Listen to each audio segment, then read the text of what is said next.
नमस्कार। हमारी इस मीटिंग में देश भर से महिलाएं आई है, कई कस्बों से, राज्यों से, जिलों से, तहसील से आई है।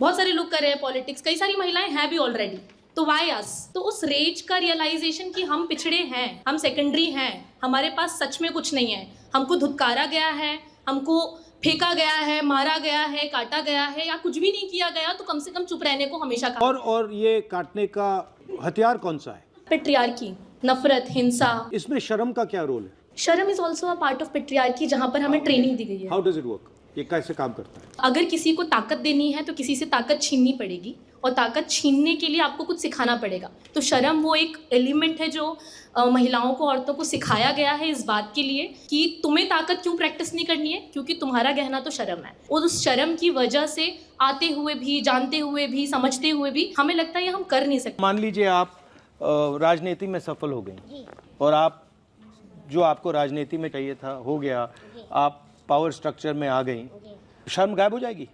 नहीं, शर्म गायब हो जाए तो ट्रैप तो शर्म है कि जब हम अपने आप को मान लेंगे कि हम एकदम बराबर हैं, तब जब मैं मगर समाज तो नहीं मानेगा ना। समाज नहीं मानेगा, धीरे धीरे समाज मानता है, और धीरे धीरे उनके बीच में जाना, उठना, बैठना, उनसे बात करना, चीत करना, उनके दुख सुनने शामिल होना, उनको एक बहुत बड़ा संगठन बनाना। उस संगठन का नाम हमने रखा महिला शक्ति संगठन। आज धीरे धीरे भाई भी उसमें आ रहे हैं, उनको लगता है कि नहीं अच्छा काम हो रहा है, तो इस तरह से तोड़ेंगे। आज पॉलिटिक्स में मेन लड़ाई किस बात की? संविधान को बचाने की। नहीं तो संविधान को बचाने के लिए आरएसएस संविधान पर आक्रमण कर रही है और कांग्रेस संविधान को बचाने की कोशिश कर रही है। If we are protecting one book, which book are they protecting? Manusmriti. So they are protecting Manusmriti, we are protecting constitution, right? But हम लोग कह रहे हैं कि भैया आप कॉन्स्टिट्यूशन को मार रहे हो। डायरेक्टली तो नहीं मार रही। मोदी ने ये तो नहीं कहा कि भैया मैं कॉन्स्टिट्यूशन को खत्म कर दूंगा। तो ये इनकी स्ट्रेटजी क्या है, कैसे कर रहे हैं? Okay, very good. ये इंस्टीट्यूशंस को कैप्चर कर रहे हैं। इंस्टीट्यूशंस कैप्चर करने से क्या होगा? 1947 में गांधी जी ने और कांग्रेस ने क्या कहा? रिप्रेजेंटेशन जो होता है और पावर जो है वो एक साथ चलेंगे, ठीक है? मतलब अगर आप एमएलए बने, रिप्रेजेंटेटिव चुने गए, तो आपको पावर दी जाएगी। ये कॉन्स्टिट्यूशन में कहा गया है और ये कांग्रेस ने हमेशा किया है। अब बीजेपी ने नया कॉन्सेप्ट निकाला है। ये पहले सिस्टम था, रिप्रेजेंटेशन और पावर एक साथ। अब इन्होंने ये कर दिया, पावर इस साइड कर दी, रिप्रेजेंटेशन इस साइड कर दी। ये कह रहे हैं कि भैया देखो, दलित हो, आदिवासी हो, पिछड़े वर्ग के हो, तुम लोकसभा विधानसभा में जितना आना चाहते हो आ जाओ, हम बैठा देंगे तुम्हें, मगर विधानसभा में, लोकसभा में पार नहीं होगी। पावर का इधर ले जाएंगे। तो 90% हिंदुस्तान क्या सोच रहा है? बड़ा खुश है कि भैया देखो, हमें लोकसभा में टिकट दे दी, हमें विधानसभा में टिकट दे दी, हमें पंचायतों में टिकट दे दी। और इन्होंने क्या किया?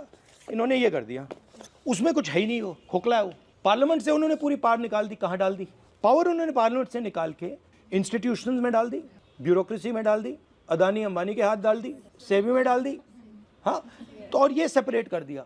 अब 90% इंडिया इसके लिए लड़ रहा है। उनको समझ नहीं आ रहा कि भैया यहाँ कुछ है ही नहीं। लोकसभा में जो एमपीज हैं, मैं उनसे बात करता हूँ, बीजेपी के एमपीज से, दलित, ओबीसी, आदिवासी एमपी से, मैं उनसे कहता हूँ भैया आप आ गए, मगर आपको कुछ मिला?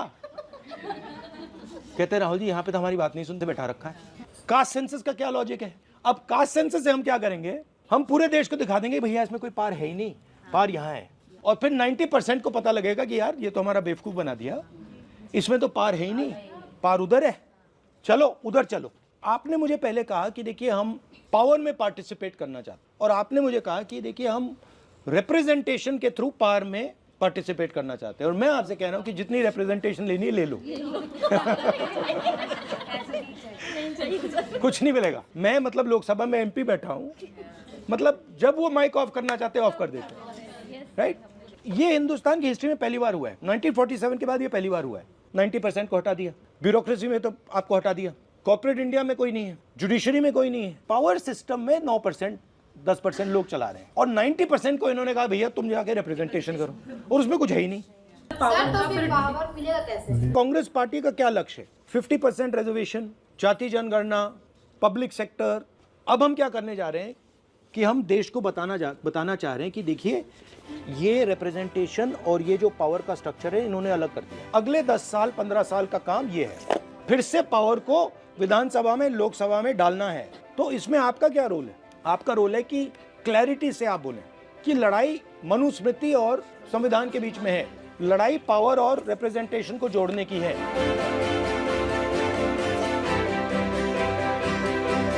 Thank you, good, I am happy.